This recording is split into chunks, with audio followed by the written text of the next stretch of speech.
Colour കുറച്ച് മാറിപ്പോയോ എന്ന് തോന്നിയിട്ടുണ്ടായിരുന്ന ഒരു കേക്കായിരുന്നു ഇത്. റിസപ്ഷന് വേണ്ടിയിട്ടുള്ള ഒരു കേക്കായിരുന്നു. കേക്ക് എൻ്റെ അടുത്ത് പറഞ്ഞിട്ടുണ്ടായിരുന്നത് ഒരു പർപ്പിൾ കളർ ചെയ്യാനായിട്ടായിരുന്നു. കേക്കിൻ്റെ ഒരു റെഫറൻസ് പിക്കും കൂടെ തന്നിട്ടുണ്ടായിരുന്നു. ആ റെഫറൻസ് പിക്ക് വെച്ച് ചെറുതായിട്ട് purple colour, violet purple colour വരുന്ന ഒരു ഷെയ്ഡ് കൊടുക്കണമെന്നായിരുന്നു. അതിനനുസരിച്ച് ഞാൻ 2 ടയർ സെറ്റ് ചെയ്ത് കസ്റ്റമൈസ്ഡ് ടോപ്പറും വെച്ച് ഡെക്കറേറ്റ് ചെയ്തിട്ടുണ്ടായിരുന്നു. ബാക്കി വർക്കെല്ലാം ഞാൻ സ്റ്റേജിൽ ചെന്നിട്ടായിരുന്നു കംപ്ലീറ്റ് ചെയ്തിട്ടുണ്ടായിരുന്നത്.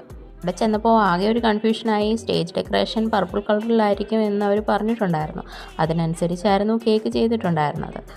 പിന്നെ തിരക്കിയപ്പോഴാണ് മനസ്സിലായത് സ്റ്റേജുകാർക്ക് കുറച്ച് മാറിപ്പോയിട്ടുണ്ടായിരുന്നതായിരുന്നു കാര്യം. എനിക്ക് തെറ്റിപ്പോയതായിരുന്നോ എന്നായിരുന്നു എനിക്ക് കൺഫ്യൂഷൻ ആയിട്ടുണ്ടായിരുന്നത്. കേക്കിന് ഓർഡർ തന്നിട്ടുണ്ടായിരുന്നത് ശ്രീദേവി ആയിരുന്നു. എല്ലാവർക്കും കേക്ക് ഇഷ്ടപ്പെട്ടിട്ടുണ്ടായിരുന്നു എന്ന് പറഞ്ഞിട്ടും ഉണ്ടായിരുന്നു. എൻ്റെ കേക്കിൻ്റെ ഫൈനൽ ലുക്ക് കണ്ട് ഇഷ്ടമാകുവാണെങ്കിൽ ഒന്ന് ലൈക്ക് ചെയ്ത് സബ്സ്ക്രൈബ് ചെയ്ത് സപ്പോർട്ട് ചെയ്യണേ. ഒരു കമൻറ്റ് കൂടി തന്ന് എന്നെ സപ്പോർട്ട് ചെയ്യണേ.